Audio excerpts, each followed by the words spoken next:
Saudara-saudara yang kasih dalam Tuhan, kita pada pagi hari ini kita belajar akan firman Tuhan kembali.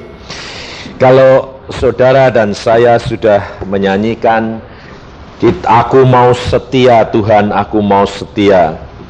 Ini masalahnya saudara, memang kita harus setia kepada Tuhan. Tetapi untuk tinggal setia, ini harus kita benar-benar ada yang harus kita bayar harga itu. Kerap kali kesetiaan kita kepada Tuhan ini tidak dapat konstan, tidak dapat terus-menerus. Mengapa?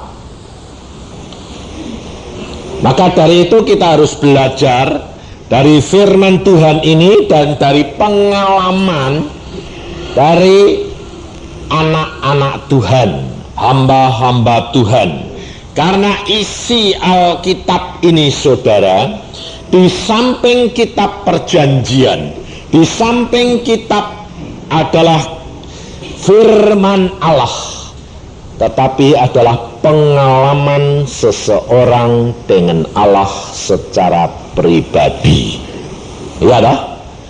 Ini kalau saudara mau mempunyai bagian di dalam firman Allah, saudara harus masuk di dalam pengalaman dengan Allah. Karena tanpa pengalaman dengan Allah, saudara akan rugi. Kenapa? Tidak bisa setia. Kenapa? Tidak ngalami. Paling-paling kalau dengar kesaksian, saya kerap kali bilang, iya. Lalu pandangan apa tuh tanggapan orang, ya, kapan aku bisa ngalami? Lalu saya katakan, engkau dapat ngalami apabila engkau berani bayar harganya. Wah, enggak sanggup pak, enggak sanggup ya jangan. Barang mahal itu yang bayarnya ya mahal. Tapi saudara, orang Kristen sudah kebiasaan mau barang mahal enggak bayar. Ya toh? Coba kalau beli barang-barang kepengenan yang murah tapi bagus enggak? Nah? Semua gitu loh. Nah, sekarang saya tanya, saudara jadi orang Kristen itu harusnya jadi berkat atau jadi beban? Hah? Jadi berkat. Lah kalau barang mahal kamu beli murah itu berkat atau beban? Hah? Bikin orang rugi enggak? Rugi toh? Lah kalau rugi kamu ini jadi berkat atau beban? Ayo, enggak konsekuen toh? Iya, makanya itu. Saya kalau beli barang selalu berdoa Tuhan. Tuhan, beli yang mana? Harga berapa? Kalau Tuhan bilang, bayar. Aneh, saudara tahu. Dan selama hidup saya ini kalau saya beli barang selalu mahal. Tapi kalau jual murah. Aneh enggak? Istri saya sampai ngomong, udahlah kalau beli-beli itu jangan kamu, kalau jual-jual ya jangan kamu. Saya bilang, kenapa? Kamu tuh kalau beli mahal, kalau jual murah. Loh, lalu saya tuh ya omongan istri ini ya masuk. Omongan istri kok tidak masuk, omongan orang lain tidak masuk, omongan istri paling peka. Saya renungin, iya ya, memang benar, aku tidak beli-beli kok larang, kok mahal, tapi kalau jual murah. Lalu saya lapor sama Tuhan, Tuhan, ini memang betul omongan istri saya itu betul loh Tuhan. Aku kalau jual barang selalu murah, kalau beli mahal. Tuhan berkata apa? Mahal kalau aku yang memberkati, kamu mau enggak usah susah-susah. Oh ya enak. Karena apa? Engkau harus jadi berkat orang lain, jangan jadi batu sandungan dan jadi beban orang lain. Kenapa? Bukankah engkau setiap saat berdoa? Memang doa saya itu ya aneh, saudara. Saya dulunya tidak nyadari. Saya kalau berdoa selalu begini, Tuhan, jadikan aku berkat untuk orang lain dan kemuliaan untuk namamu. Nah, bagaimana saya bisa jadi berkat kalau belinya barang larang, murah? Oh iya ya, sampai saya akhirnya bilang, oh iya, tahu, sekarang saya tahu. Jadi ucapkan syukur dalam segala perkara. Jadi saya nggak pernah kecewa kalau beli barang mahal. Kenapa? Biarlah itu berkat buat dia. Kalau jual murah, biarlah itu bagian dia, jadi berkat. Wong saya sudah diberkati ya, berikan. Ini loh saudara, kita tidak sadar bahwa kita itu menjadi pelaku-pelaku firman, tapi pikiran kita yang menjadi penghambat bagi kita. Maka pada pagi hari ini kita belajar bagaimana kita tetap tinggal setia. Sebab kesetiaan kita kepada Tuhan ini ada beberapa yang mempengaruhi, yang menyebabkan kita tidak dapat tetap setia kepada Dia. Mengapa? Karena situasi dan kondisi yang banyak mempengaruhi. Maka firman Tuhan hari ini kita belajar di dalam Kejadian pasal yang ke-6. Kejadian pasal 6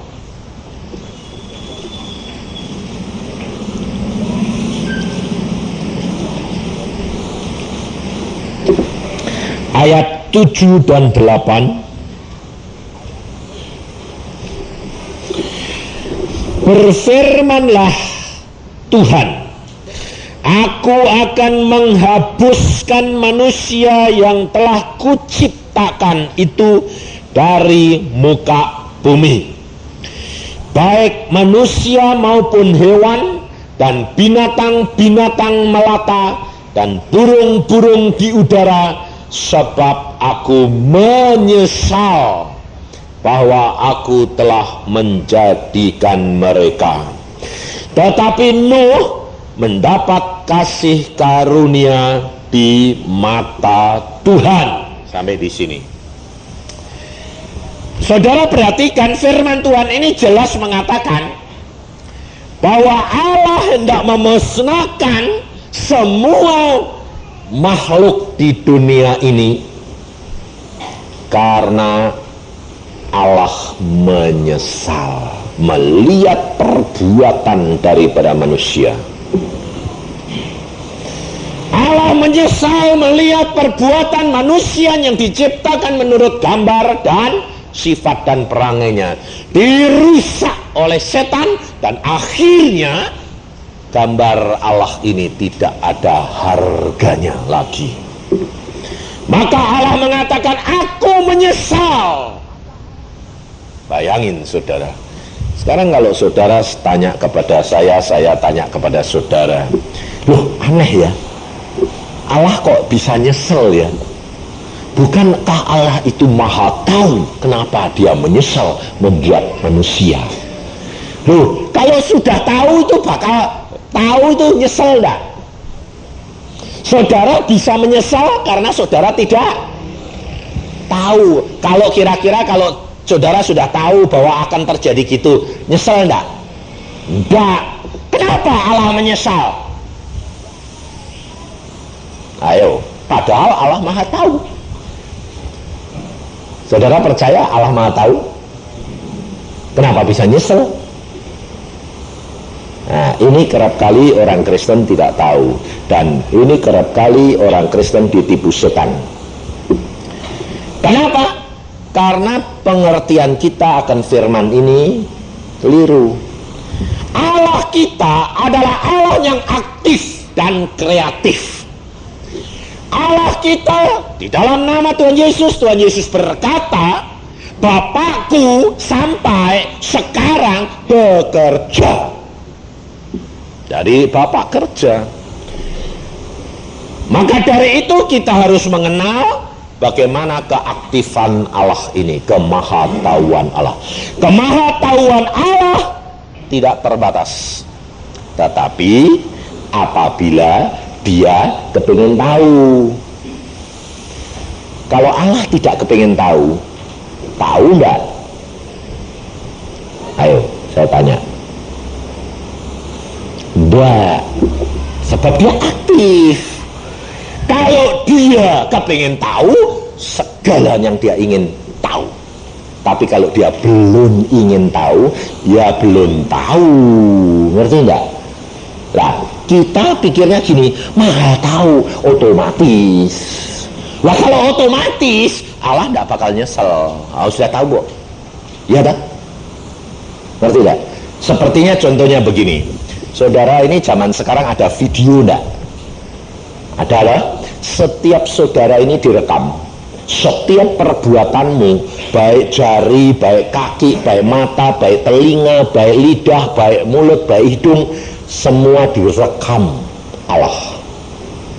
Ada rekamannya, jadi jangan enak-enak. Setiap pribadi direkam Allah.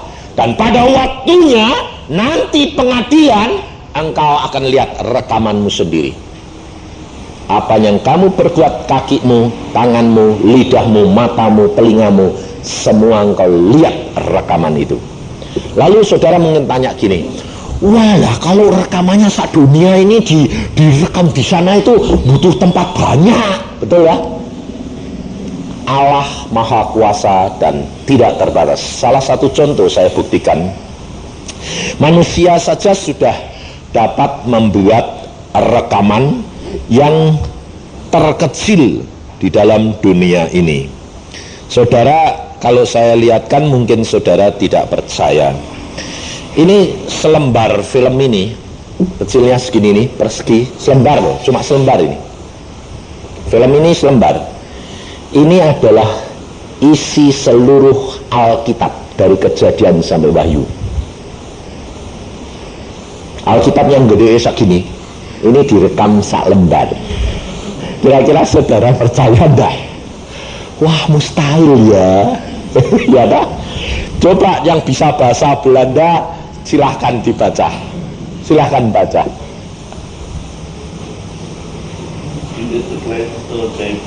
Nah, jadi apa artinya, Pak?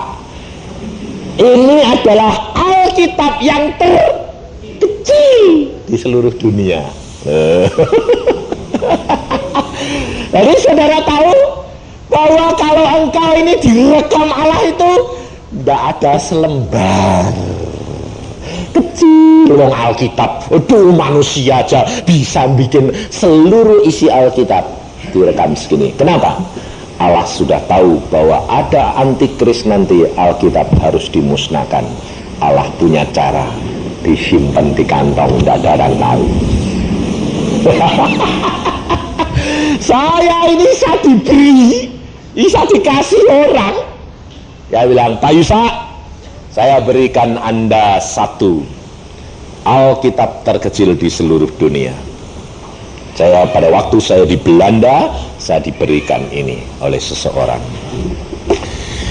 Alkitab boleh dimusnahkan, tapi Allah punya cara yang luar biasa. Dan Alkitab ini bisa dibaca dengan mikroskop biasa sudah bisa. Mikroskop biasa itu sudah bisa. Lalu dipantulkan ke sana juga seperti pakai proyektor yang itu, yang layar itu bisa. Satu titik berisi 50 apa? Judul. Bayangin saudara. Maka dari itu saudara itu tidak bisa membayangkan bagaimana kemahakuasaan Allahmu. Tetapi engkau jadi orang Kristen kok tidak bisa percaya? Aneh loh. Kenapa? Nah karena engkau itu membatasi kuasa Allah. Hidup kekristenan itu kita harus mengenal watak daripada Allah, perangai Allah, dan bagaimana sifat daripada Allah itu. Kalau saudara tahu, saudara tidak akan mudah ditipu oleh setan. Sebab kerap kali kita jatuh dalam dosa, lalu saudara dibisiki setan bilang apa? Bukankah Allahmu sudah tahu mengapa engkau dibiarkan jatuh dalam dosa? Lalu saudara bilang apa? Iya ya. Lah, jadi saudara setuju sama setan toh? Lah ya, itu kan berarti kan kurang ajar sama Allah, tapi ditipu sama setan. Lalu saudara bilang, iya ya. Nah, iya, Allahmu berarti tidak sayang sama kamu toh? Kamu dibiarkan jatuh dalam dosa. Iya, kalau gitu, ya percuma ikut Allah. Iya, turut setan. Tidak setia. Ini saudara, kehidupan kekristenan harus belajar daripada firman Tuhan. Tuhan berkata, belajar mencari pengajaran dan kesaksian, supaya hidupmu berkelimpahan bersama dengan Tuhanmu. Kalau engkau tidak, engkau akan melarat dan lapar. Itu Yesaya yang berkata di dalam Yesaya 8, 20, 21, 22. Maka dari itu saudara harus benar-benar belajar firman Tuhan. Lalu Allah, Dia menyesal membuat manusia. Tetapi ada satu perkataan di dalam ayat 8, tetapi Nuh mendapat kasih karunia di mata Tuhan. Nuh ini mendapat kasih karunia di mata Tuhan. Mengapa? Kita baca di dalam ayat yang ke-9. Inilah riwayat Nuh. Nuh adalah seorang yang benar dan tidak bercela di antara orang-orang sejamannya. Dan Nuh itu hidup bergaul dengan Allah. Ini perhatiin saudara. Nuh mendapat kasih karunia. Apakah karena Nuh orang yang tidak berdosa? Saya tanya, Nuh itu dosa enggak? Hah? Dosa. Jadi sama dengan saudara sama saya enggak? Sama. Tetapi kenapa dia dapat kasih karunia dari Allah? Dikatakan dalam ayat 9, Nuh adalah seorang benar dan tidak bercela di antara orang-orang sejamannya. Jadi Nuh ini dibandingkan dengan orang-orang sejamannya, tetap sama dosanya, tapi kalau dibandingkan sama orang sejamannya, dia paling lumayan. Ini yang Allah itu luar biasanya di sini, saudara. Tahu enggak? Allah tidak menuntut setiap orang tidak berbuat dosa. Enggak, sebab Allah tahu di dalam daging kita, perangai kita, pikiran kita sudah kotor dan penuh dengan dosa. Tapi Allah mengukur kepada kita, kepada sesamanya. Jadi Allah itu luar biasa, saudara. Maka dari itu Paulus berkata, pengikutan akan Kristus itu adalah perlombaan. Nah, kalau perlombaan yang jadi juara itu terhadap siapa?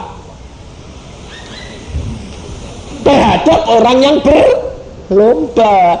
Juara di Denpasar nomor 1. Kalau dibandingkan sama juara nasional, kalah enggak? Kalah. Tapi untuk Denpasar sudah nomor 1. Lah Allah lihat itu. Saudara hidup di dalam keluarga, harus di dalam satu keluarga harus ada satu orang yang mendapatkan kasih karunia Allah. Supaya di dalam keluargamu itu selamat.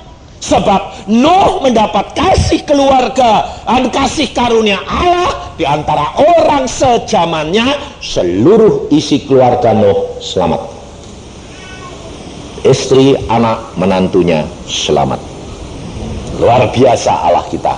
Maka dari itu setiap keluarga saudara harus ada satu orang yang mendapatkan kasih karunia. Artinya di antara keluargamu ada yang paling baik, paling benar di hadapan Allah.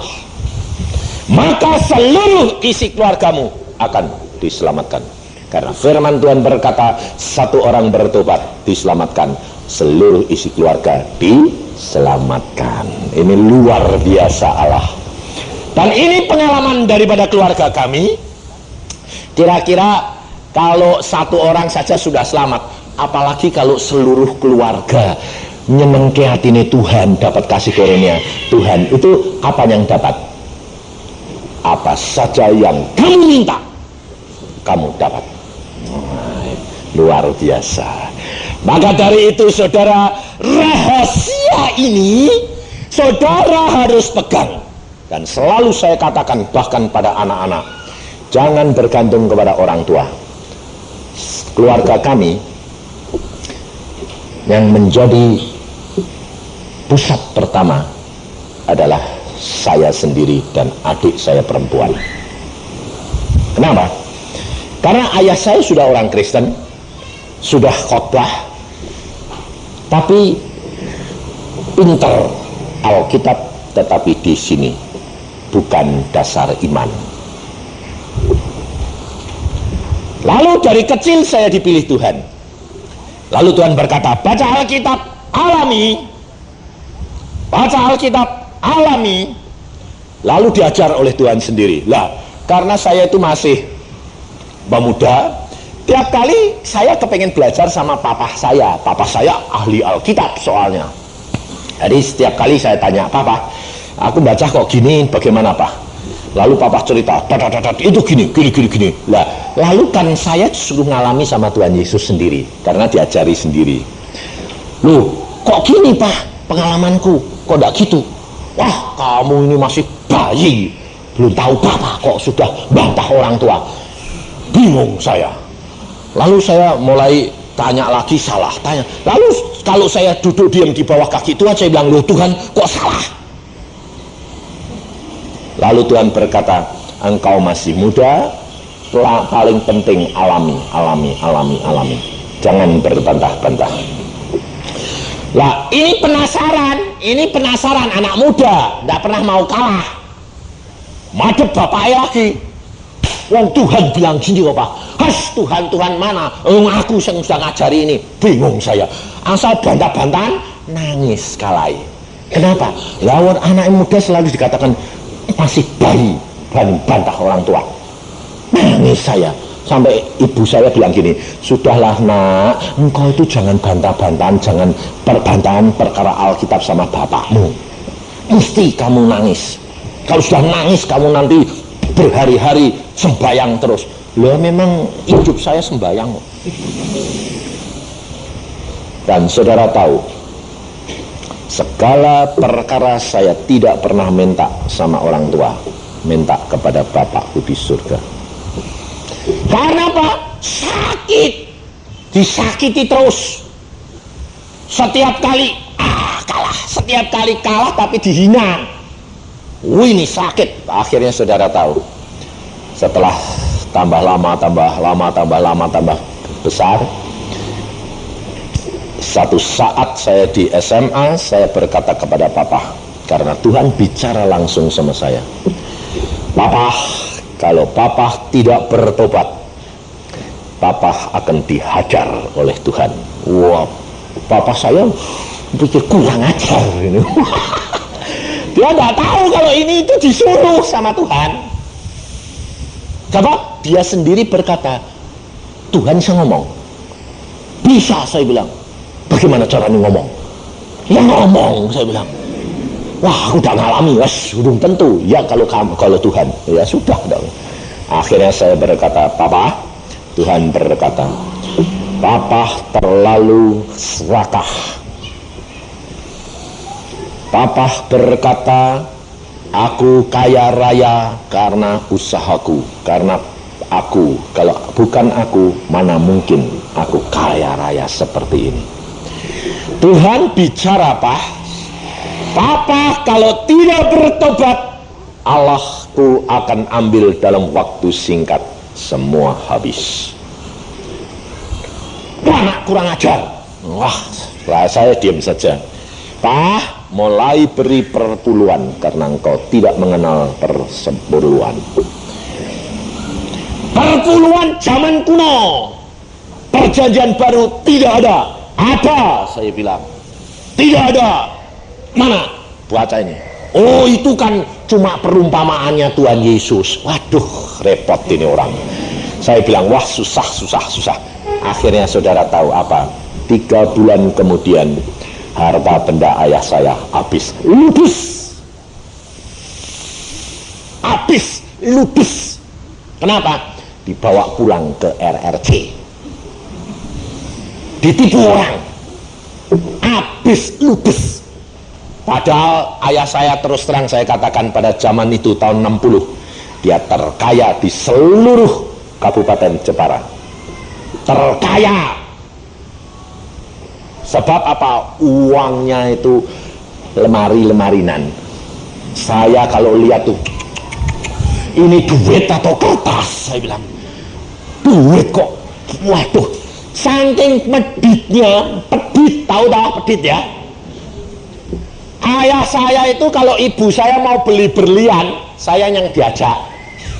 Kenapa? Suruh cari dus. Aku bilang, mama mau cari dus. Wis toh, cepet toh. Suruh cari dus yang gede-gede. Buat apa? Cepet lari, ambil dus sana. Papa sedang mandi, kuncinya ketinggalan. Loh, ini kenyataan ini. Papa masih hidup di Cirebon, tanyain. Dia mandi, kuncinya ketinggalan. Mama lihat, beneran kunci. Mak, ngambil dus. Nah, tak pikir itu dus buat apa? Buat tempat uang. Enggak. Uangnya yang keluar dikeluarkan, yang dalam dikotongi, diisi dus. Jadi dalamnya dus, yang luar duit. Kan papanya gak ketok. Setiap buka, duitnya saya penuh. Berarti dus. Jadi digerogoti sama mama saya. Buat beli berlian, buat beli anu. Dia tanyai, kok beli berlian? Iya, Tuhan sayang. Lah saya ini yang tahu Tuhan sayang, nyolong aja sayang. Jadi di sini saya sampai gini, Tuhan, ini hidup ayah bundaku kok bingung saya. Lalu Tuhan berkata, biarin, karena ayahmu terlalu sayang duit. Dan akhirnya pada tahun 61 PP 10 keluar, barang ayah diminta orang RRT, mau dibayar cash, dibawa lari ke RRT, ludes habis. Dan dia mengirim barang lagi ke Sumatera, di tengah jalan kapalnya karam, ludes habis. Lalu saya tanya, Pak, bagaimana sekarang? Ya, dari Tuhan diambil kembali oleh Tuhan. Nah, karena engkau tidak menurut firman, engkau pintar firman, tapi engkau tidak melakukan firman. Dan belakangan ini dia nyelidik Alkitab dan dia berkata, aku mau mengalami sekarang. Luar biasa ayahku sekarang, luar biasa. Dia berkata, aku juga ketemu Yesus dan dia berbicara. Saya bilang, Pak, Tuhan bicara? Bicara. Betul, Nak, Tuhan itu bicara.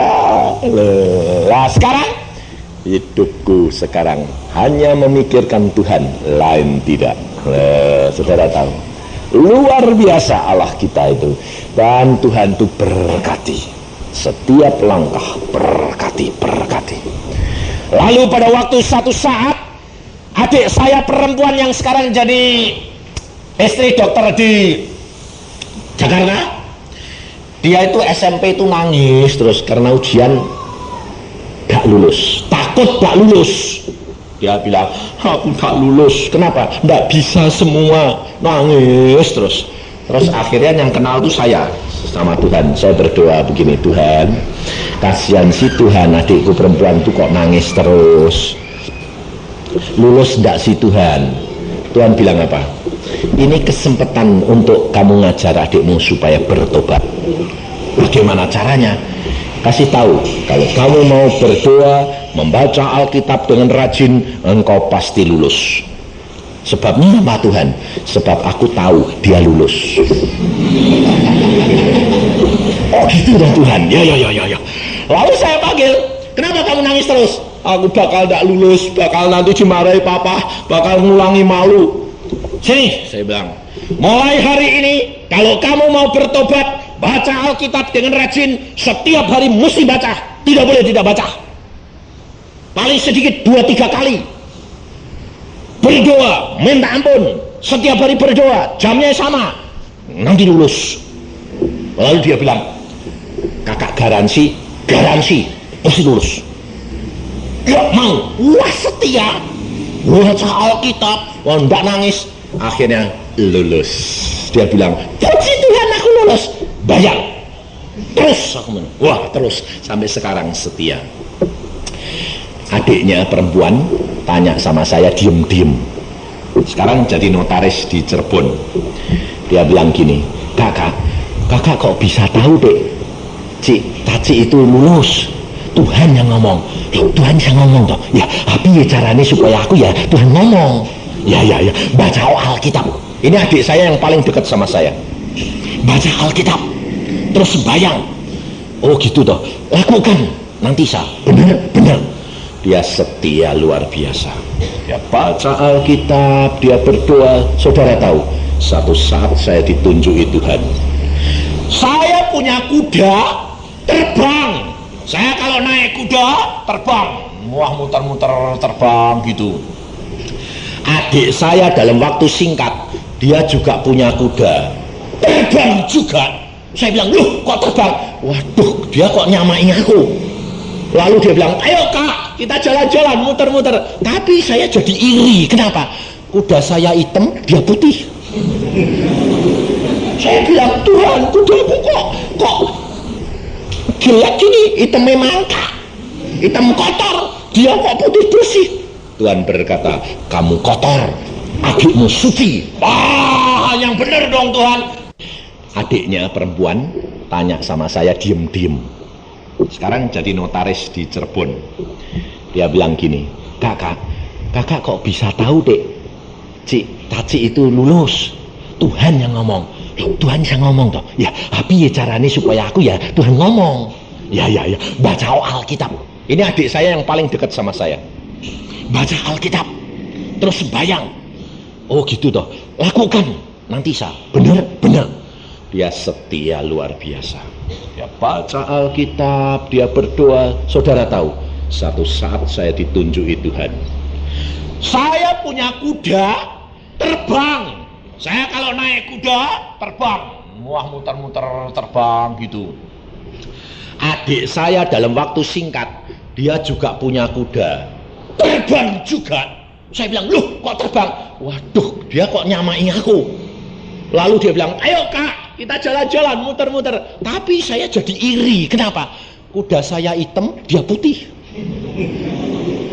Saya bilang, Tuhan, kudaku kok jelek gini, hitamnya mangka, hitam kotor, dia kok putih bersih. Tuhan berkata, kamu kotor, adikmu suci. Wah, yang benar dong Tuhan. Coba periksa pikiranmu, memang pikirannya kotor karena mata keranjang. Maka dari itu saudara tahu, adik saya sekarang notaris itu yang di Cirebon. Dia hamba Tuhan, tetap jadi notaris, diberkati Tuhan luar biasa, karunia-Nya, penglihatan, dan kalau berdoa Tuhan berbisik-bisik suara manusia langsung. Tidak hanya saya, tapi semuanya dipakai Allah, dan Allah sanggup lakukan segala perkara asal kamu berani bayar harganya. Maka dari itu jangan lalu terpancang kepada satu metode. Tidak, Allah punya metode macam-macam. Allah sanggup lakukan segala perkara karena dia tidak terbatas. Kita jangan membatasi akan kuasa Allah. Firman Allah berkata, Nuh mendapat kasih karunia daripada Allah karena dia benar di antara orang sejamannya.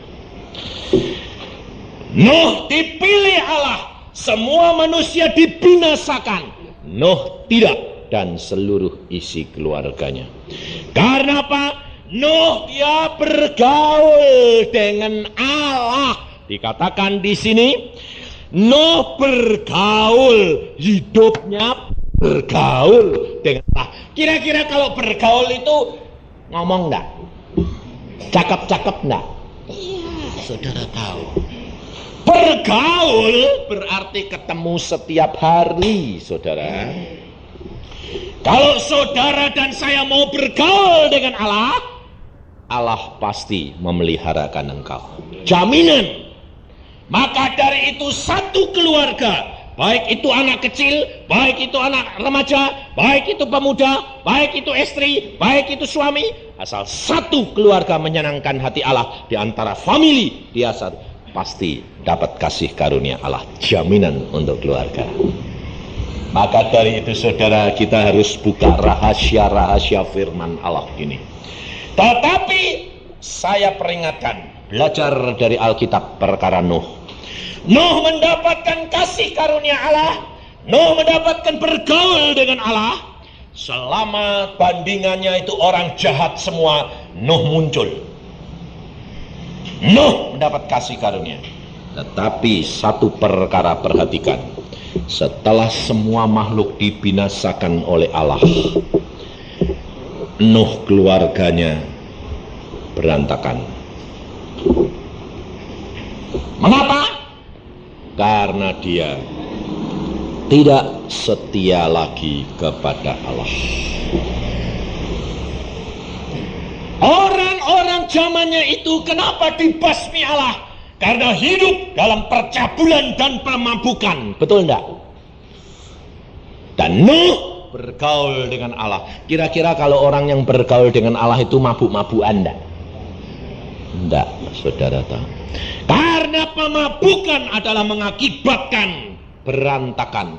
Mengapa anak-anak Tuhan kalau di dalam masa membangun rumah tangga, kawin, lalu berjuang bersama, metodenya dilakukan bersama, didoakan bersama, setelah berhasil, wah, suaminya jadi galak. Setelah dapat pengusaha, hasilnya jadi gede, kalau istrinya memberi pendapat, Pak, gini apa? Tidak usah melu-melu, tidak usah ikut-ikut. Sekarang sudah saya bisa. Kenyataan enggak? Istri-istri, waktu dulu coba renungkan, waktu dulu masih susah bersama, masih berjuang bersama, suamimu nurut enggak? Tapi kalau sudah kaya raya, nurut enggak? Ingat saudara, jatuhan daripada Nuh justru di sini. Kejatuhan orang Kristen tidak setia. Karena apa? Tidak setia akan apa? Motivasi pertama kali hidup. Kalau sedang tidak punya saja, doanya bagaimana? Tuhan, aku mau usaha ini, berkati, nanti 1/10 tak kasihkan kamu. Tuhan diakali. 1/10 tak kasihkan kamu, 90 buat saya. Ya toh? Oh, saudara cuma bayar 1/10. Tambah gede, korbannya tambah gede atau tetap 1/10? Hah? Tetap tak? Bayangin, ini yang menyebabkan saudara. Tapi Allah menuntut kepada saya lain. Waktu kecil Tuhan berkata, Yusa berikan 1/10 untuk aku. Saya berkata, oke, saya belajar perpuluhan. Tambah besar. Tuhan berkata, Yusa tidak 1/10 lagi. Berapa? Lah berapa kamu mau ngasih? Lah terserah Tuhan. Engkau berani bayar harganya? Berani. Sekarang aku minta setiap kamu terima uang, berikan. Kalau aku bilang berikan. Mikir, hah? Jadi setiap terima persembahan dapat untung? Tanya engkau. Ya. Buat apa Tuhan? Salurkan. Lah, nanti kalau suruh nyalurkan semua, aku bagiannya mana? Lah, berani enggak kamu? Ya sudah, ya. Saya bilang ya. Nah, ya. Tambah besar pemberiannya. Saudara tahu. Dan Allah menuntut terus. Tetapi apa yang terjadi? Dituntut tambah banyak, diberinya tambah banyak, luar biasa. Wah, sampai saya berkata, Engkau itu tidak pernah mau utang ya Tuhan. Iya. Tetapi manusia ini mau dan berani tidak menyangkal dirinya dan mengasihi aku lebih dari segala-galanya. Pantesan orang Kristen kalau sudah diberkati banyak, macet, berhenti sampai di situ. Ditipu orang, rugi, apa? Kenapa? Karena pikirannya ngakali Tuhan terus. Tambah gede, tetap 10% buat Tuhan. Tuhan berkata, tidak, aku yang memberkati kau.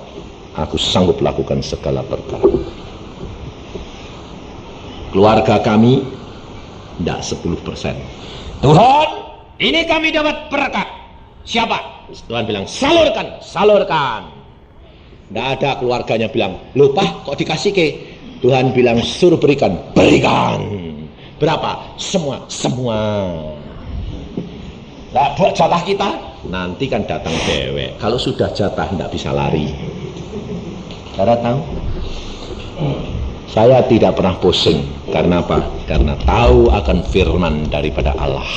Bahwa firman Allah ya dan amin. Keluarga kita diberkati terus. Naik terus, naik terus. Tetapi kadang-kadang orang tua ini, ya mikir. Anak saya yang di negeri Belanda, pada waktu belum pulang ke Indonesia, saya punya pikiran gini. Anak saya nanti mau pulang, saya tidak perlu nyediain duit. Kenapa? Simpenannya di negeri Belanda masih cukup. Karena saya tanya, nih simpenanmu masih berapa? Masih 6.000 gulden. Wah, cukup. Pikir saya. Nggak taunya pulang saya tanya, nih simpenanmu berapa? 0. Loh, buat apa? Foya. Nggak kok Pak. Buat apa? Nolong orang. Teman-teman itu banyaknya nggak bisa makan, nggak bisa bayar sekolah, mau dikeluarin, bapak jatuh. Jadi terpaksa ya tak keluar ke Pak. Berapa? Itu buat bayar sekolah 1.600 gulden, buat memberi makan, buat ini. Terus habis Pak. Nah terus nanti papa mau pulang minta lagi. Ya minta sampai bapak di surga, nggak minta papa kok. Karena saya lalu saya bilang, nih kamu harus berdoa. Itu uang pergumulan satu keluarga. Dan kalau kami kirim ke negeri Belanda untuk kamu, karena pergumulan kami keluarga. Kalau kamu mau melakukan, kau harus beritahukan kami untuk didoakan. Lalu saya tanya, kamu pada waktu memberi sudah berdoa? Sudah Pak. Oke. Kalau engkau sudah berdoa, buahnya nanti pasti lebat. Ya toh? Kita tidak boleh marah itu. Lalu akhirnya pada waktu dia mau pulang, saya tanya, berapa kamu harus pulang bawa uang? 5.000 gulden. Baik. Kalau engkau lakukan dulu itu benar, kau mesti diberkati Tuhan. Betul. Dia pada waktu pulang diberi Tuhan 6.000 gulden kembali. Saya bilang, benar, tindakanmu dulu betul, menolong sesama manusia. Dan Allah menggantikan kepadamu. Ini loh saudara. Kita jangan kerap kali, jangan menghakimi lebih dahulu. Tetapi lihat buahnya. Kalau buahnya tidak enak, itu salah dan itu untuk pelajaran. Tetapi kalau buahnya manis, lakukan. Untuk kemuliaan bagi nama Bapa. Hidup kekristenan harus praktek. Hidup kekristenan harus melakukan apa yang dialami oleh Nuh. Di dalam Injil Kejadian pasal yang ke-9 ayat 18.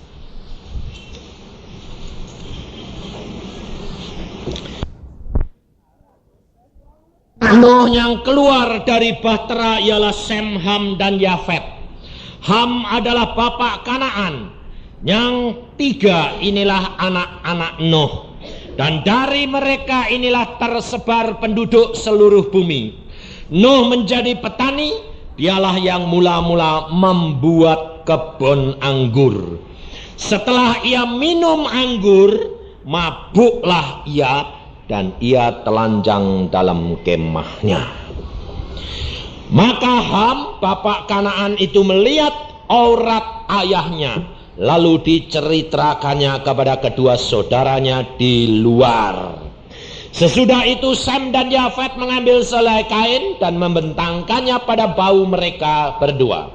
Lalu mereka berjalan mundur. Mereka menutupi aurat ayahnya sambil berpaling muka, sehingga mereka tidak melihat aurat ayahnya. Setelah Nuh sadar dari mabuknya dan mendengar apa yang dilakukan anak bungsunya kepadanya, berkatalah ia, terkutuklah Kanaan. Hendaklah ia menjadi hamba yang paling hina bagi saudara-saudaranya. Sampai di sini. Perhatikan saudara. Kalau saya ninjau dari segi yang lain, Alkitab ini kita tinjau dari segi yang lain. Mengapa Ham mendapatkan kutuk dari ayahnya? Mungkin saudara berkata, dia melihat ketelanjangan ayahnya. Kalau Nuh tidak minum anggur, dia tidak akan mabuk dan tidak akan telanjang. Betul enggak? Jangan menyalahkan anak. Kita kerap kali orang tua selalu menyalahkan anak. Tetapi kita tidak mau periksa diri kita sendiri. Nuh sudah tidak banyak bergaul dengan Allah dan dia mabuk-mabukan. Di dalam kehidupan kekristenan kita kerap kali diberkati Tuhan berlimpah-limpah dan kita mabuk dengan kenikmatan dunia ini.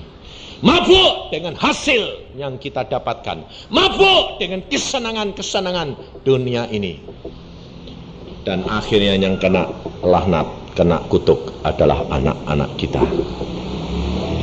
Maka dari itu saudara, kita harus belajar firman Tuhan. Kita boleh menikmati hasil yang Allah berikan, tetapi kita harus periksa diri setiap hari bergaul dengan Allah.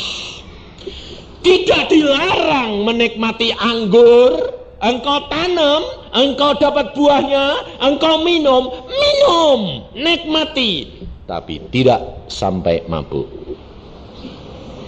Engkau diberkati oleh Tuhan dengan kekayaan, nikmati, jangan seperti orang kuno. Kalau dapat kekayaan banyak, ayah saya berkata apa? Ini saya simpen untuk kamu, tahu enggak? Jangan boros-boros. Nanti kalau papa mati, engkau yang nikmati. Sekarang saya bilang sama papa, kalau ketemu papa saya kadang-kadang agak ledek dia. Jangan boros-boros, saya bilang. Lalu ayah saya bilang, kurang ajar dia. Karena aku dulu tidak tahu, dia bilang. Kalau aku tahu, tidak akan bertindak seperti itu. Dia berkata apa? Sekarang saya lihat, nak, yang paling bahagia adalah keluargamu. Anak-anakmu berbahagia. Kenapa? Dia menikmati berkat yang Allah berikan. Aku dulu diberkati berlimpah-limpah, tapi tidak ada satu anakku yang dapat menikmati. Saudara tahu? Saya itu pada waktu itu di SMA kelas 3, saya bilang, Pak, mbok papa beli mobil. Wong papa beli mobil Mercedes sekaligus 30 bisa.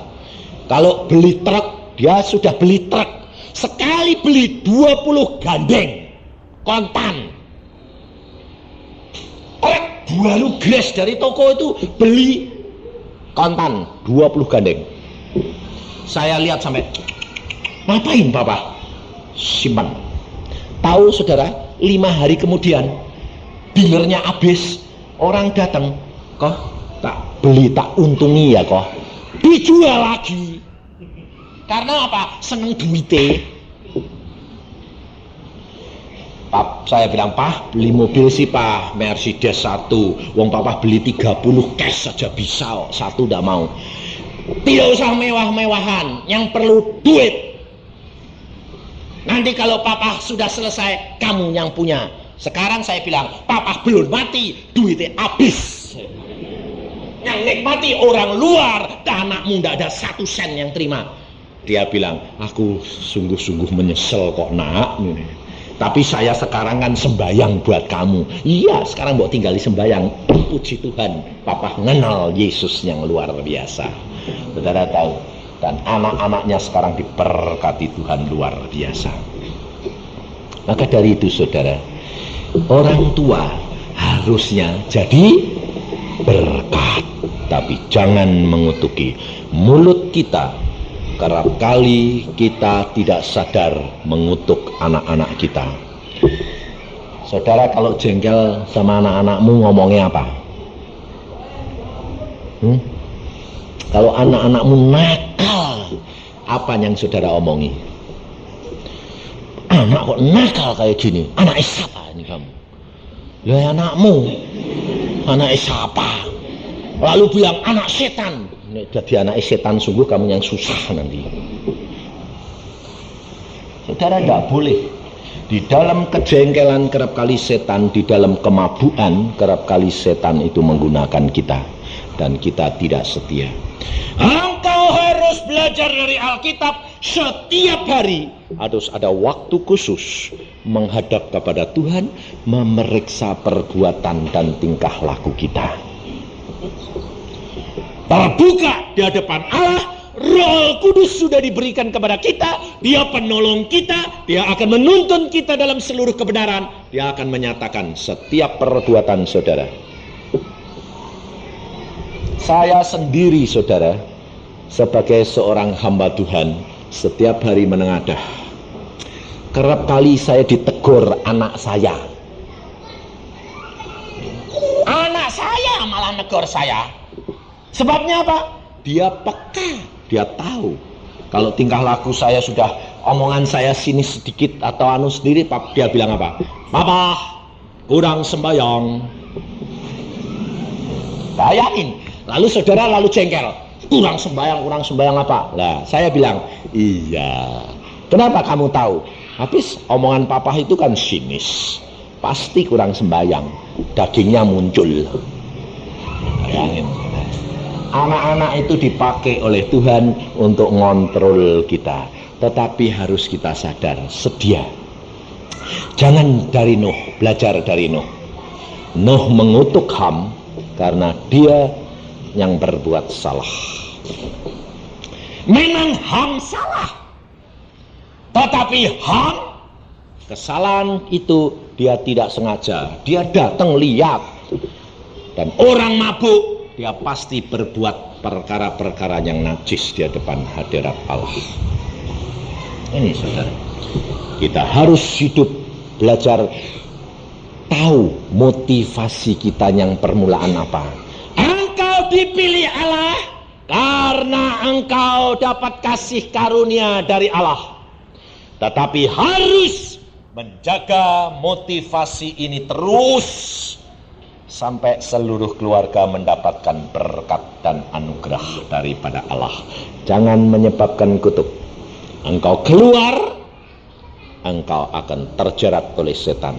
Karena setan itu jahat luar biasa. Hidup di dalam persekutuan, bergaul dengan Allah setiap hari, setiap saat.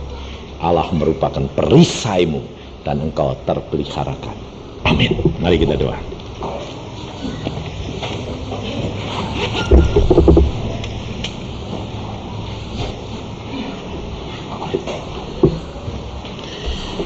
Tuhan, firman-Mu sudah hamba sampaikan, apa yang Kau pesankan kepada hamba-Mu untuk sampaikan kepada hamba-Mu dan anak-anak-Mu di tempat ini, hamba sudah sampaikan. Tuhan, Kau tahu bahwa banyak anak-anak-Mu di tempat ini menikmati hasil dan lupa akan persekutuan dengan Engkau, dan bahwa mereka mulai menoleh ke belakang, ke kanan, ke kiri, mulai menikmati kenikmatan dunia ini, mulai sukar ditegur, mulai sukar diperingatkan, mulai tidak dapat menerima pendapat istri, pendapat anak-anak, karena merasa sudah lelah, sudah cukup menderita, sudah cukup berhasil. Sekarang mulai mau menikmati hasil, mau menikmati dunia ini, tapi bukan menikmati bergaul dengan Engkau tambah erat, tambah dekat, tambah menyenangkan hatimu. Ampuni kami Tuhan, ampuni kami Tuhan. Dan pada pagi hari ini kami menyadari, kami mau kembali sadar, kami mau menjadi berkat bagi orang lain, kami mau menjadi kemuliaan bagi nama-Mu. Kami tidak mau keluarga kami kena kutuk, kami tidak mau keluarga kami binasa, kami tidak mau ada keluarga kami yang menderita, karena Engkau datang penuh dengan kasih, penuh dengan kelimpahan. Maka dari itu Tuhan, ampuni kami, dan sadarkan kami. Mari Tuhan, Roh Kudus Engkau yang berbicara terus untuk membimbing anak-anak-Mu menuju kepada kesempurnaan. Kami mau berlomba, kami mau mendapatkan kasih karunia daripada-Mu Tuhan, supaya menjadi berkat bagi keluarga kami, supaya menjadi kemuliaan bagi nama-Mu. Mari saudara, pagi hari ini Tuhan ada di tengah-tengah kita. Engkau berdoa, katakan kepada Dia, Tuhan, buat aku menjadi berkat, buat aku menjadi kemuliaan dalam nama-Mu. Tuhan, buat aku menjadi kemuliaan-Mu. Aku merindukan Tuhan menjadi alat-Mu yang menyenangkan hati-Mu setiap saat. Engkau sudah berkati kami, tetapi kami kerap kali melupakan diri kami kepadamu. Kami lebih jauh dan tidak lebih dekat kepadamu.